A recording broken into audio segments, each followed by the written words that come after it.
Hello, my name's Holly Mullen and I'm a holistic therapist, detox expert and lifestyle coach. I've been a holistic therapist for 25 years and this is my understanding of pathogens and the pathogenic picture, which may differ very greatly from yours. Here's why. Pathogens. Looking further into the true nature of dis-ease. Let's start with this.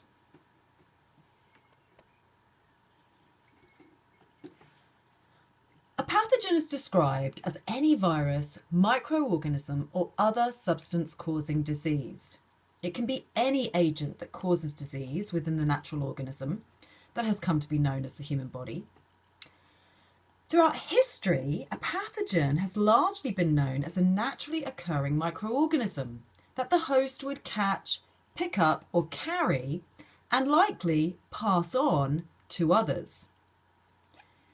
However, since the turn of the 19th century, around the time of the Industrial Revolution and the invention of much more elaborate manufacturing processes, factories burning more coal, handmade to machine-made, new chemical manufacturing, iron, steel and other metal production processing plants, as well as the introduction of plastics, more latterly, etc., our lives have not only continued to become more and more complicated, but now what our bodies ingest is not just restricted to what we choose to put in our mouths any longer.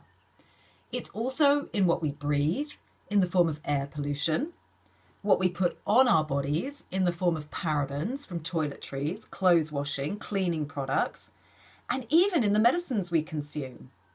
In fact, the list of poisons that our own natural organisms are subject to every day in the 21st century is entirely endless. There are essentially two types of pathogenic toxicity. Exogenous pathogens are microscopic toxins present in the outside environment.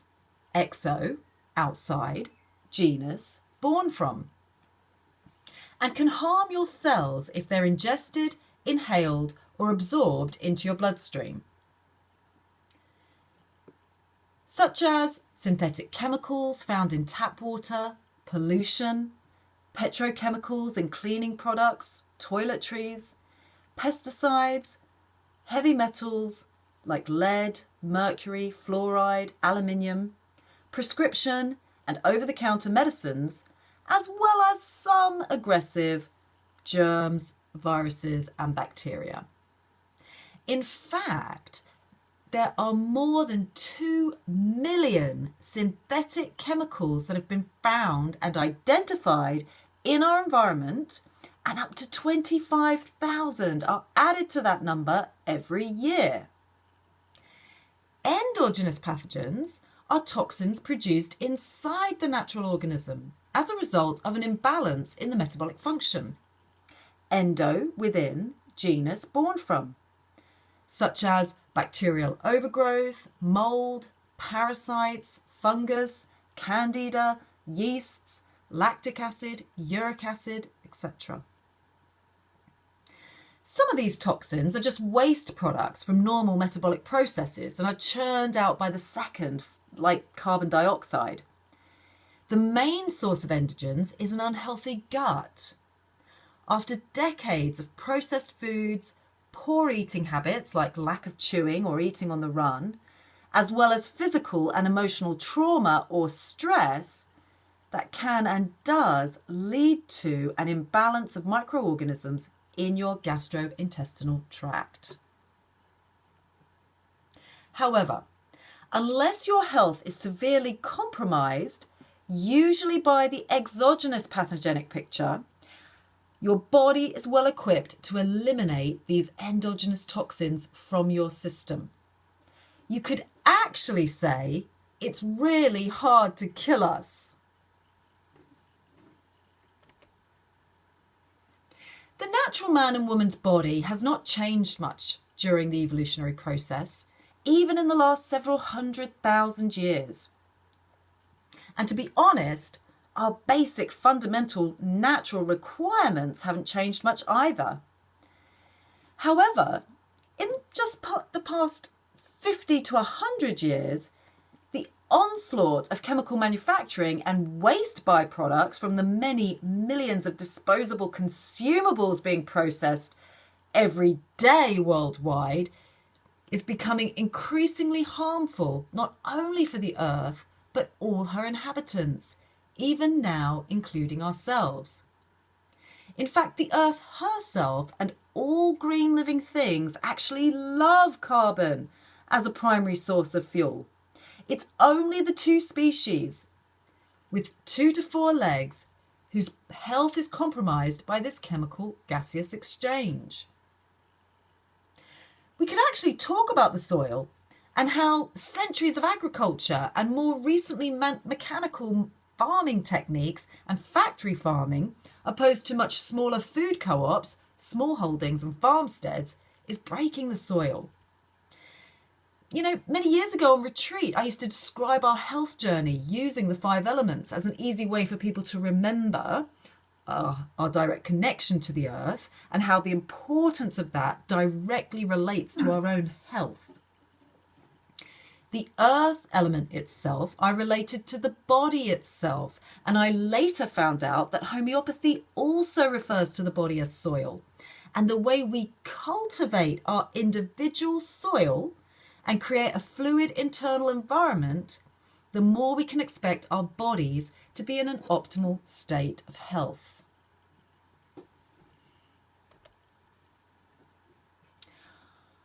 Optimal nutrition is the key to health.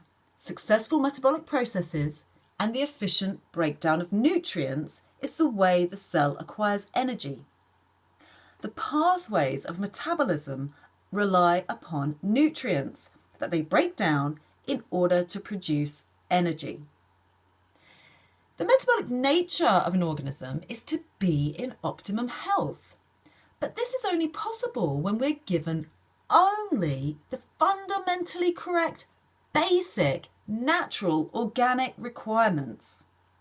These very basic, essential and fundamental preliminary conditions for optimal bodily functions are actually limited to very basic organic compounds and components, which in turn create an exact functioning for utilization and assimilation by the cell. The more natural, the better. E.g., the quicker we can get it from the earth to the plate with as few processes in between, the better it is for our bodies. However, it's only really now, in the past 5 to 10 years, as we emerge from the other side of half a century of extreme and increasingly toxic lifestyle factors, that we can see the damaging effects. Everything from fast food and fragrances to alcohol and artificial sweeteners like aspartame have quickly become the true epidemic of modern life. In fact, it's finally becoming clear that in order for the natural man and woman to thrive, and not just survive, the secret is to going back to our Neolithic roots as cavemen and women, just in a highly evolved way, and utilising only the most basic bodily requirements for the betterment of the health of the life cycle of the cell, as well as the individual as a whole. This is holistic health. And these are our 5 basic needs. Oxygen. Optimal abdominal breathing. Hydration, pure water and good fats. Nutrition, fresh organic food. Exercise, keep it varied. Rest, deep sleep and meditation or relaxation. And of course, love. Ideally, both self-love and an external source of love. We must be able to love and be loved to feel healthy and whole. In fact, absolutely everything else is surplus to requirements and will only make the host feel less than 100%, which is why most of us feel less than 100% most of the time.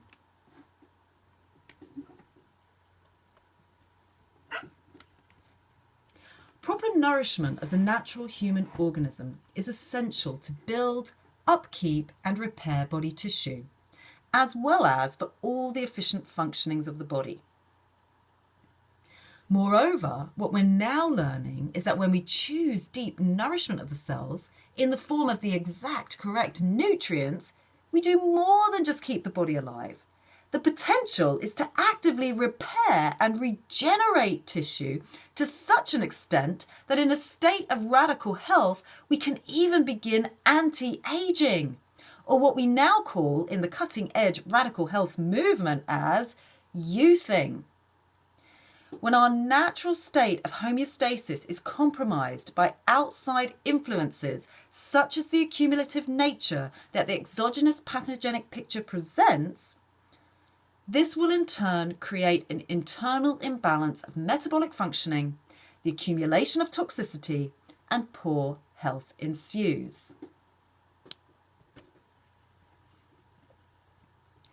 Our first defense against toxicity is to try and eliminate them through one of our many channels: urinary tract, colon, lungs, lymph, skin, and the mucosal linings in the nose and ears. Our bodies will create symptoms such as diarrhea, coughs, rashes, mucus, discharge, congestion, a fever, or even chronic ear infections, all with the intention of protecting the cell against toxins and ultimately the host. These tend to be our very early warning signs as children, and if we could realise these processes are indeed helpful and allow them to run their course, it can help us to identify and eliminate the root issue. Instead, if doctors or parents don't see any specific cause, they just give paracetamol or suppress with other medications and are sent away to continue the expose of toxicity. Eventually, the pace of incoming toxins overtakes our ability to eliminate them. And at this point, bodies have no choice but to store them.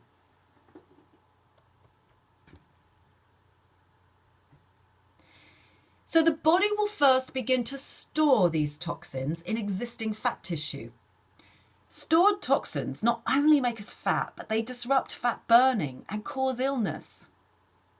Fat tissue is obviously less important to our immediate survival than other tissues like ligaments, muscles, and nerves required in a fight-flight response. Now, this doesn't mean that fat doesn't play an important role, but the natural body is so innately intelligent, it will seek to preserve more important functions when necessary. The myelin sheath that covers and surrounds all nerves is also fatty tissue and acts as a target for storing toxic accumulation. This creates a very slow shutting down of the central nervous system, starting with a numbing effect from the subtle qualities of life and our five senses: taste, touch, smell, feelings, intuition, emotions, impulse, etc.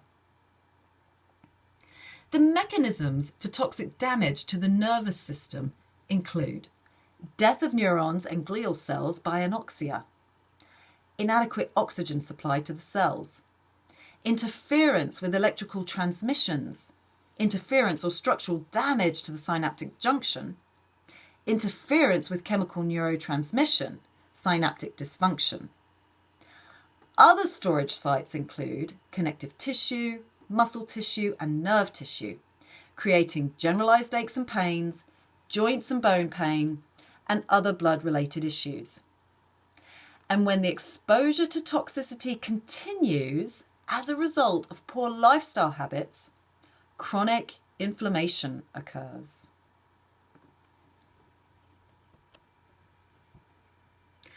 Unlike acute inflammation, which is a repair immune response to an accident or injury, like a strain or a sprain, chronic inflammation occurs slowly over time within the systems of the body due to chemical reactions in the blood to protect itself against acids. The nature of acid is, of course, heat, inflammation, redness, swelling, eruptions, erosion, and corrosion. Inflammatory food and substances are also known as acidic. Over time, these poor dietary choices such as sugar, grains, trans fats, pasteurized dairy, as well as chemical additives in everything, create rips and tears along the fine mucosal membranes of the arteries and arterial walls of the organs.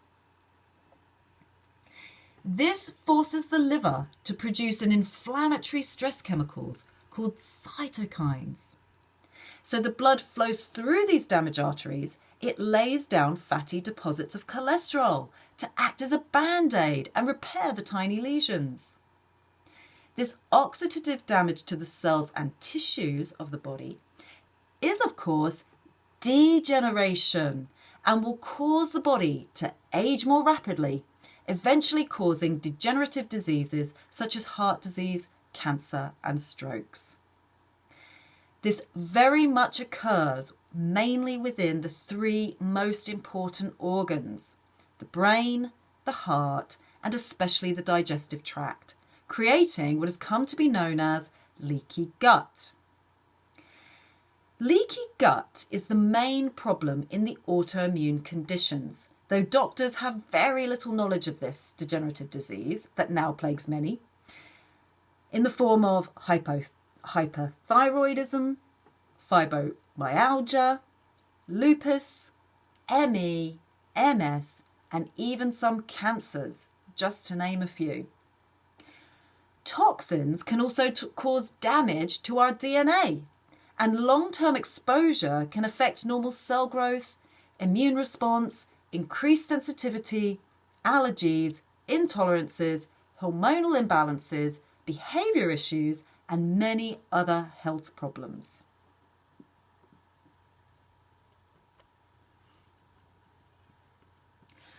So cholesterol is actually your friend, buffering the attack of inflammatory acids, and plays a vital role in healing and repair of damaged tissue.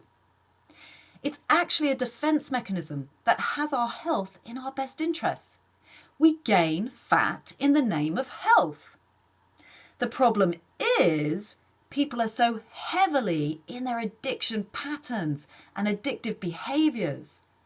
The situation worsens as more bad food choices make more cholesterol accumulate, causing the arterial walls to narrow and harden, restricting blood flow in the form of oxygen and nutrients to the vital functioning of the body, eventually suffocating the host from the inside, leading to strokes and heart disease. Or what I call, cut off the blood supply, cut off the love supply, the deep nourishment to the cell, leaving people feeling sick and tired, or eventually much, much worse. So the more toxic our lifestyle habits and patterns are, the more accumulative in nature the oxidative stress, the hardening effects of overproduction of cholesterol, the chronic inflammation, and the restricted blood flow. This all creates stagnation in what would otherwise be a fluid system. When the body becomes stagnant, it is easier to catch an organic pathogen, or further breed the many endogenous pathogens such as bacteria, yeast, or other parasites already present in a stagnant body. In a healthy, fluid, and well-hydrated body, it is not possible to catch a bad pathogen, such as a coronavirus. You'll just flush it out. In fact, we do indeed actually need such pathogens to act as an agent to help stir up the toxic stagnation and allow our bodies to purge. This is a natural detox. A cold or flu is a natural event that can allow your body to purge itself of old and damaged cells that, in the absence of viral infection, would normally take much longer to identify, destroy, and eliminate. For many people, their yearly colds and flu is the only way they maintain a natural homeostasis in the body. I even reluctantly call it that, as the average person is so full of the stagnating effects of mucus and cholesterol, which bind to the toxins, allowing them to be eliminated, generally via the bowel or the lungs. Today, I believe one of the biggest pathogens with the most damaging effects on the natural man and woman is not the naturally occurring organism we call coronavirus. As a species, we have lived amongst these bugs and bacteria for hundreds of thousands of years, and they've probably only allowed us to upgrade as a race. No. Today, the greatest danger to our living, or is that dying, species is chemical castration in the form of additives, preservatives, herbicides, pesticides, parabens, E-numbers, plastics, and even many conventional medicines.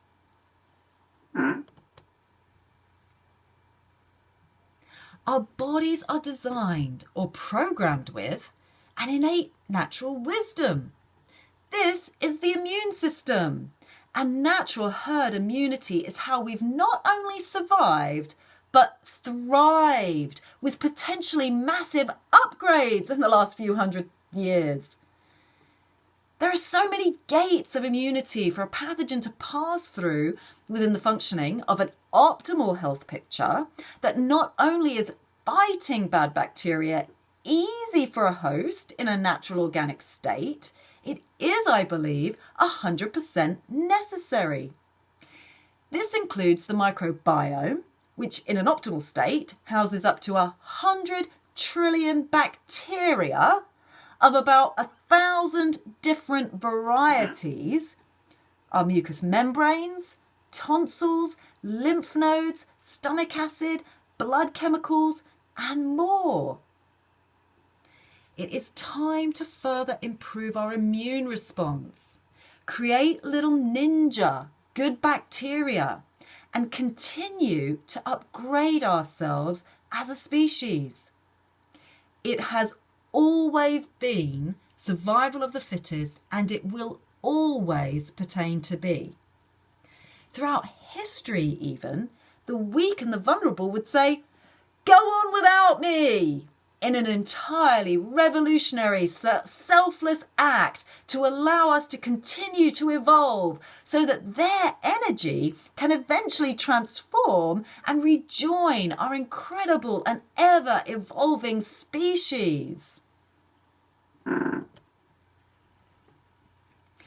I call the human condition the complicated health stress picture. The complicated health stress picture is a term I have coined to consolidate the understanding of how complicated the nature of health is in the 21st century.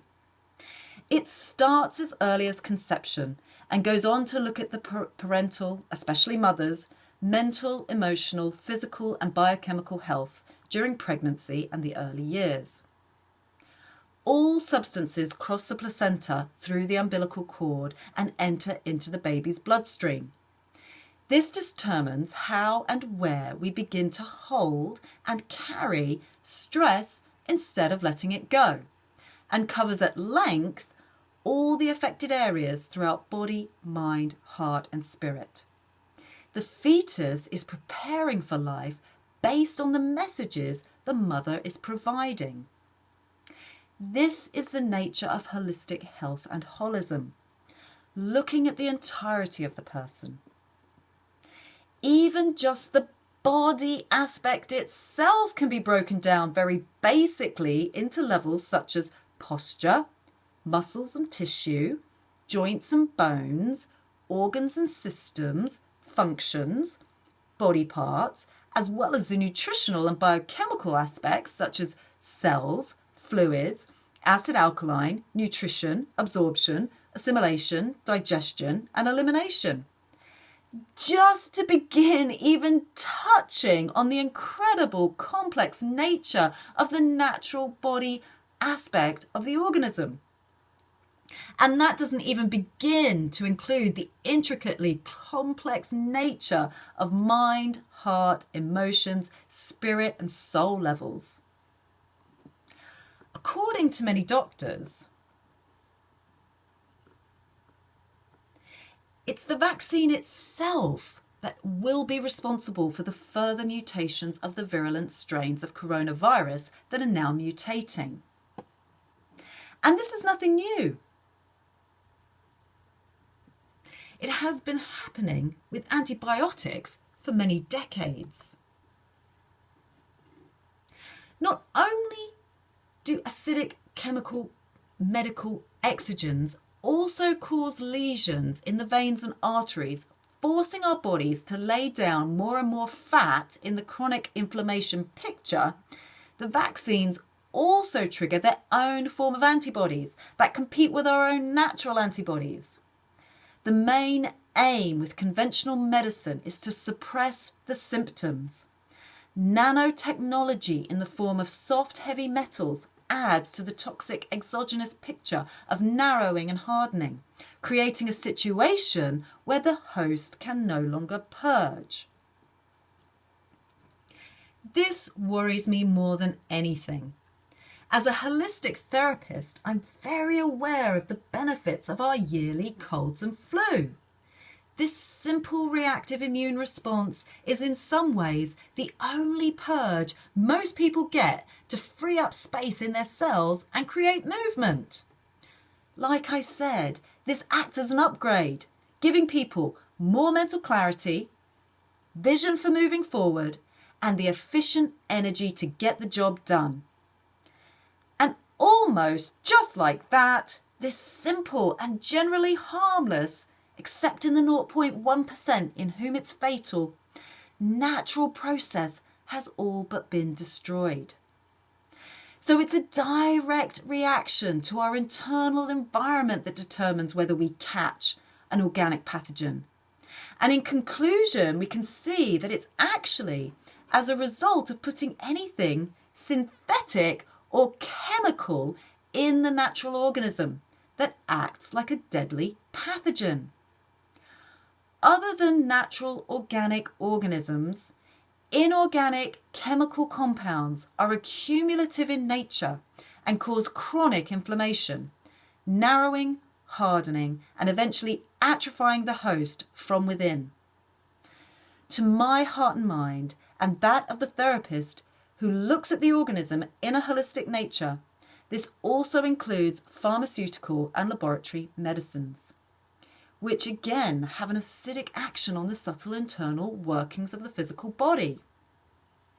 The potential of the natural man and woman is vast, far beyond what anyone has accomplished for many millennia, not least the basic functioning of our perfect innate immunity when left in a natural state or brought back into homeostasis through radical healing, which takes years of self-control and self-discipline through eliminating and then limiting the damaging poisons. This last slide is the latest in thermal imaging of a human cell from NASA. Just look at its innate, perfect complexity. So electric, electromagnetic, just as we are in our optimal state, and perfect in its exact functioning. Do you think injecting or ingesting harmful synthetic substances will create more ease or dis-ease?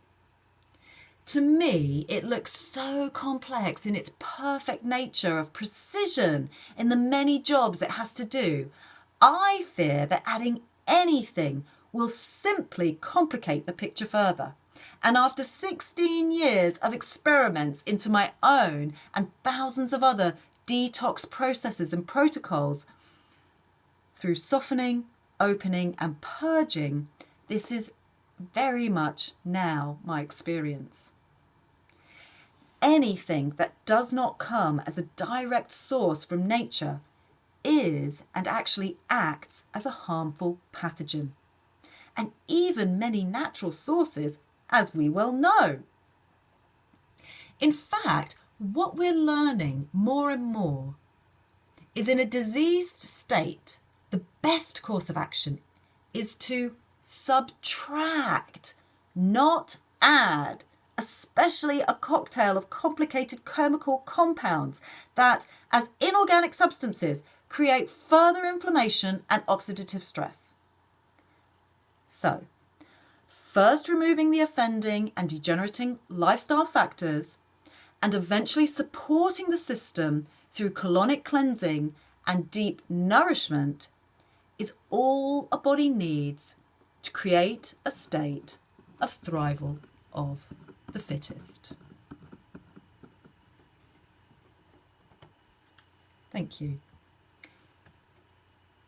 My name is Holly Mullin, and I'm a detox expert and lifestyle coach. I've been a holistic therapist for 25 years, working in the detox industry for 16 years and running my own detox retreat for 12 years. Most recently, I ran it as a health farm, which was shut down as a result of the recent socio-political climate. But most recently, throughout the last decade, I've actually been developing a new form of fitness therapy that I'm really excited about and very excited to bring to you. It's based on a series of practices. Awakening medicine helps the practitioner to tap into their innate body wisdom through deep relaxation, movement, breath work, natural release, somatic movement, detox, and diet. The manual that accompanies this work, Awakening Medicine, or 21 Days to be a Naked Guru, is soon to be available on Audible at Amazon, or the full course is now available on Patreon. Thank you for listening.